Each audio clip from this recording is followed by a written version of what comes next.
Sure, in the back.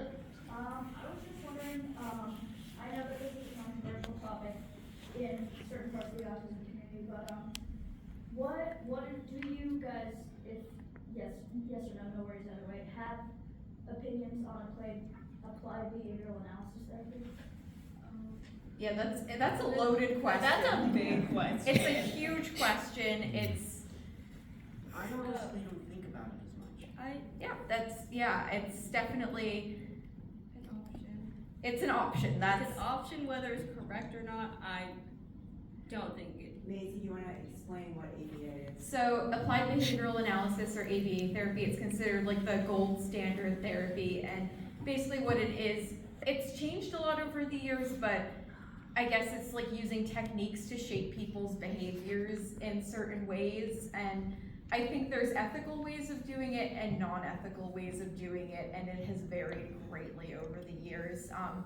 And I think, teaching skills that help people to meet their own goals and to live their own lives. Like, for example, especially in the earlier days, but even still to this day, a lot of ABA therapy is focused on making autistic people look less autistic. So no stimming, no fidgeting, make eye contact with people even if it's physically painful, it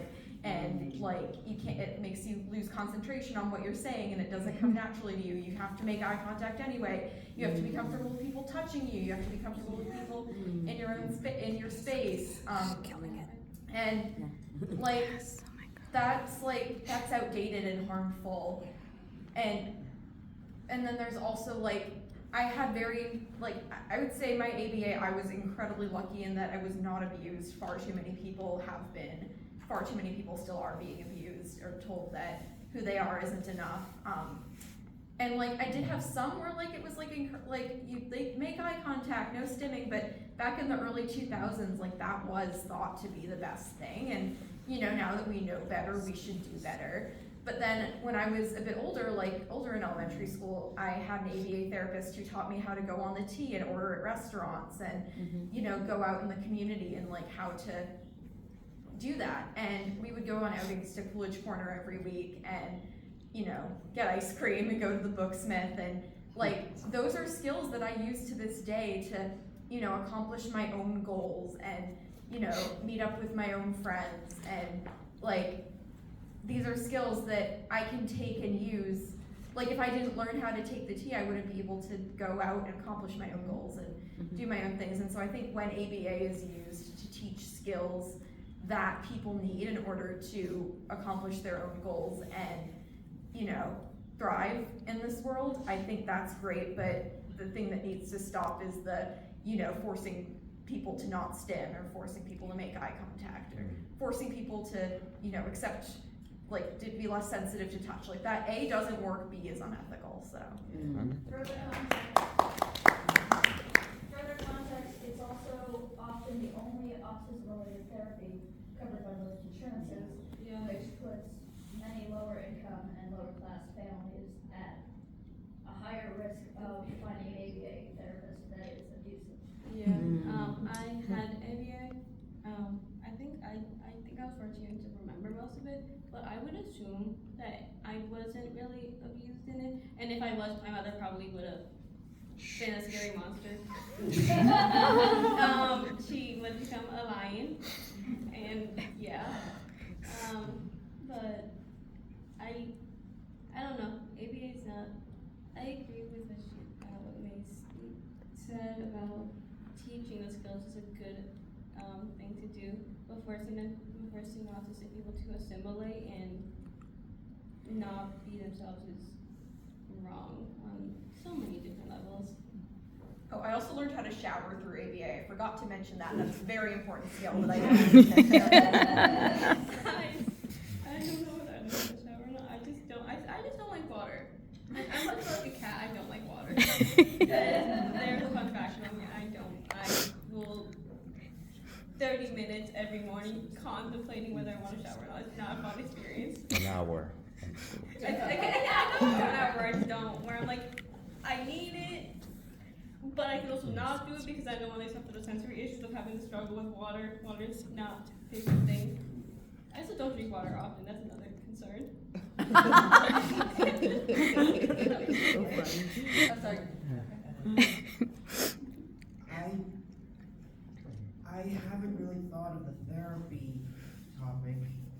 do I remember ever taking it, so I have nothing to say on that. Okay. Super good. But we can agree to disagree at the end of the day. Yes. Yeah. And that is the perspective that I think is, if I can speak, so many autistic people are so mean to other people online that have differing opinions, and just the animosity and the meanness and the cruelty, like, that just alienates people who would otherwise be on our side. Oh, for context, there's a lot of animosity between autistic adult self-advocates who, you know, sometimes, like, it's kind of goes both ways, like parents of autistic children who are pro-ABA and then they get yelled at online by autistic self-advocate adults, and it kind of drives a wedge between the two really important parts of our community who all need to have voices. And I just think we can have differing opinions on the best ways to teach skills and help people, but just, you know, we shouldn't be mean to each other. I mean, unless people are like being mean to you first, then, you know. Yes. It's okay. Then you're wrong. Yeah. Then it's fair. But, like, If anybody is bullying you, just learn there's a technique that, sorry to Oh, no, go ahead. interrupt. There's a bullying technique that Dr. Chu has taught us. I'm sure you remember it. Yes. I do remember. Tell us. Yes. Pinch my ear.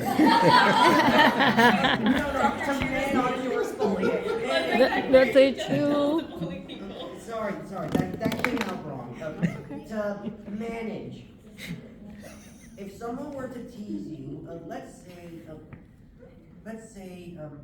someone is walking through the hall and someone says, "Hey, what's with the hair? And what's with the hair? It looks really weird." And I would say, "Okay, thank you," and then just continue walking, and then they would continue. And if they continue talking to you in that kind of way, teasing you, I would say, "And why should that be of any concern to you?" And after the last tease, strike 3, you're out, and you say, "Okay, well, as I'm saying," and then you just walk away. That is a good way to make the person who is bullying you look smaller. If that is what we're talking about. Yes. I'm mostly talking about people being mean to each other online for having different opinions. Could I mean, that you can still, also just block, but then again, it's. or just don't respond to them at all. Yeah. They're only trying to get a reaction out of you. Right. But that was just another thing that fuels it. a So service. cyberbullying, we don't engage. Yeah, don't engage. But like, yeah, just don't. Oh, here, did you? Oh, no, I'm handing it back to you. Oh, this person there. Yeah, so I am a mom of an autistic 6-year-old girl, Oh. and through that, I actually found out I am autistic. Oh, nice. Welcome. Yeah, I literally, this is like a month-old news for me. One of my so. dear friends.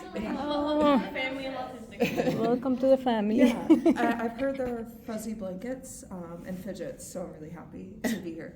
But anyway, any advice raising someone knowing that they're autistic? Because I was raised by wonderful parents who did not know I was autistic, so I want to get it right.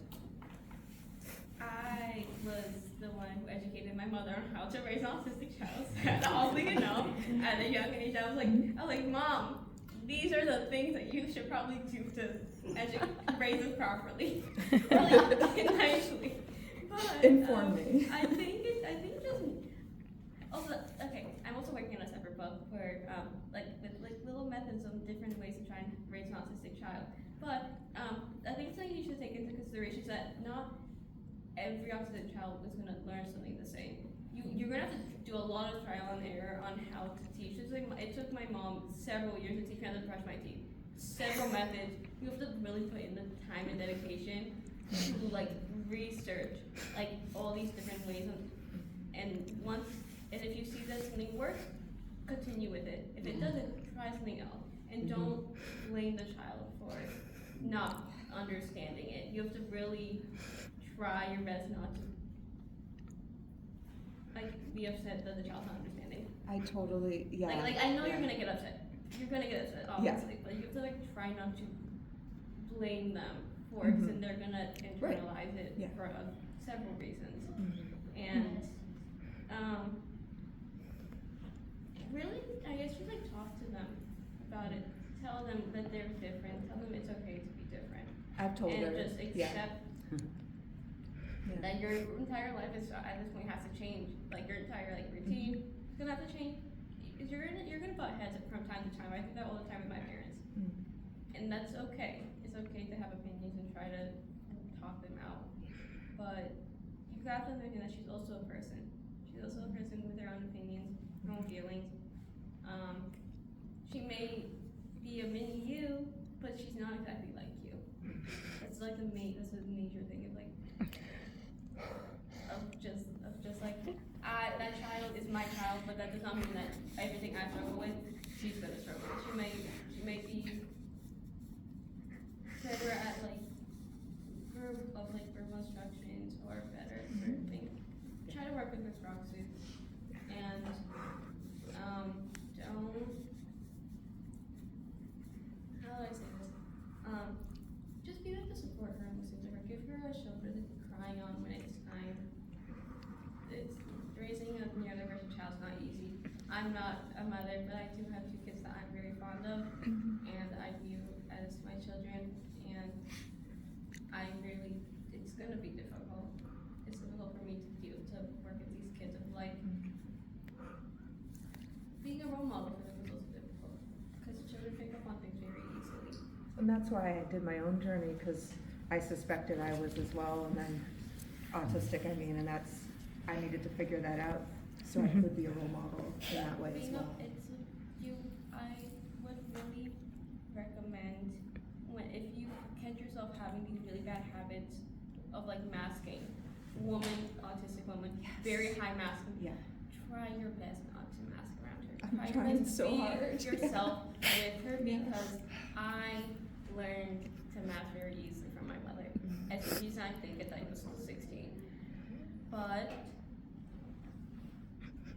I try to be an authentic self with her. Masking is gonna be the biggest hurdle for her. If she's masked now, it's gonna be very difficult to She unmask. doesn't, I don't want her to start it. I'm currently on my unmasking journey, and as much as it hurts, it's still a thing. I'm sorry, go ahead. Do you want to play with me? Yeah, go ahead. I'm sorry.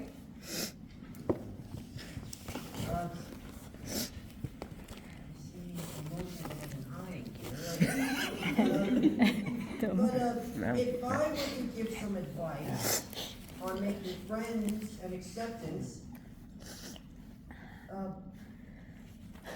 before you judge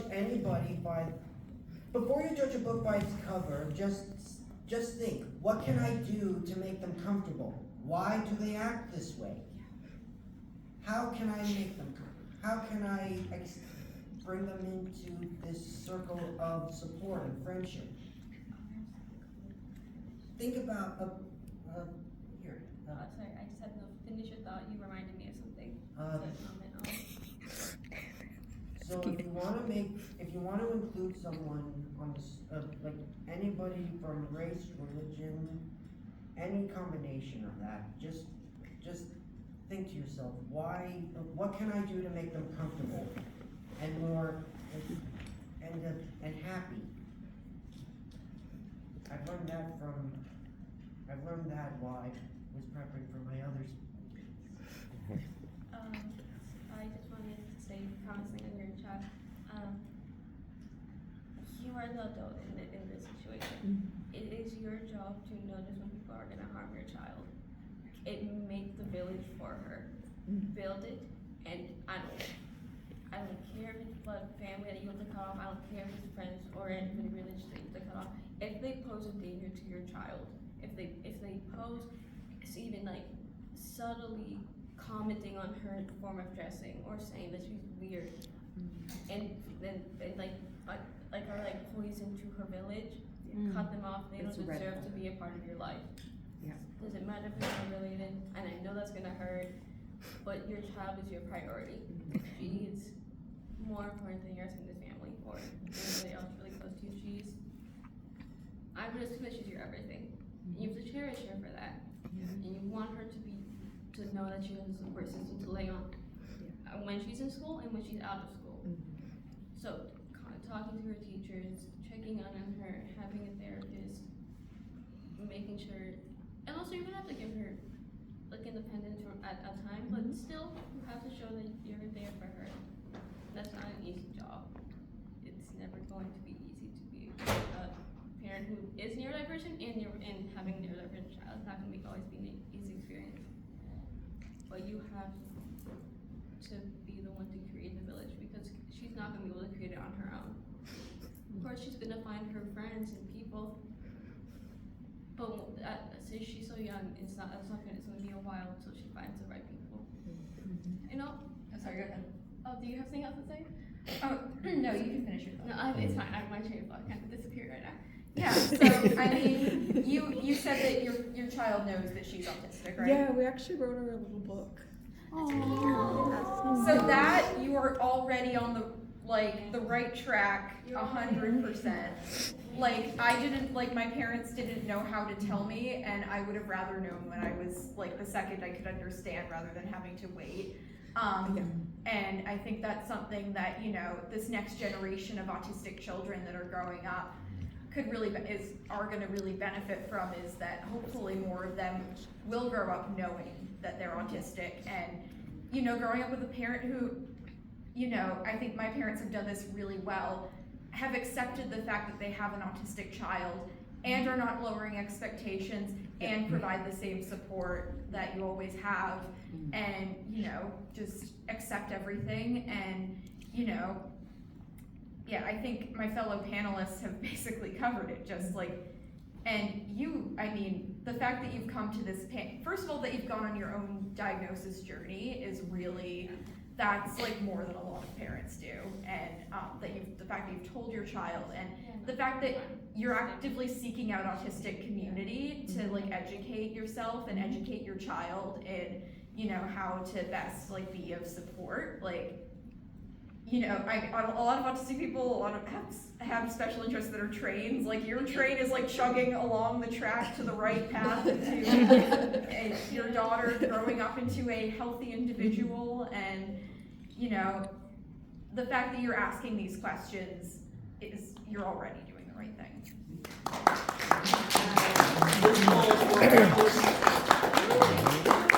Oh, Kira has one more thing to add. I have one more thing to comment on. I would have loved to know as a young autistic child, but not everybody has to be her friend. Not everybody has to be your friend, first of all, and second of all, I view life in my friendships as a train. People are gonna come onto the train at certain times. They're gonna be a part of your life and your journey for certain periods of time, and sometimes that train stops and it's their time to get off. And sometimes friendships ends, and I know that's gonna be difficult. It's gonna hurt her to lose a friend. I wish I would have known that it's okay to let somebody go. They were there, you enjoyed your time with them, and you have memories with them. You don't always have to keep somebody around in your life for them to matter. You can just appreciate that this person, you learn things from them. And I wish I had known that at a really young age. So I lost a major friend group at that point. I fully lost it. I was devastated. It would have been nice to know that, hey, that's part of life. Whether that applies to neurotypical people too. They lose their friends, and some people get off that train.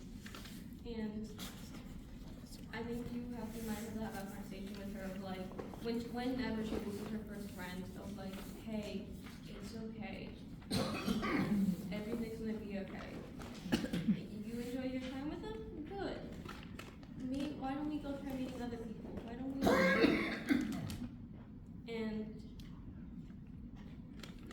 Dr. Chu, I said, in Dr. Chu's group, not everybody has to be your friend. Not everybody deserves you as a friend. And friendship is a choice, as always said. They choose to accept you. That's great. They should accept her as an autistic child and as an autistic person. Great. If they don't, and they'd rather her be quiet or rather her not be autistic, then maybe have a talk with her of like, hey, maybe this person isn't the healthiest. Yeah. Maybe you should like, I don't know, and like talk to her in like a nice way about it. Don't just say that this person's like a bad person. You don't want to ruin their memory of that person, Yeah. but you also don't want them to keep a toxic person in their life. That's dangerous. Not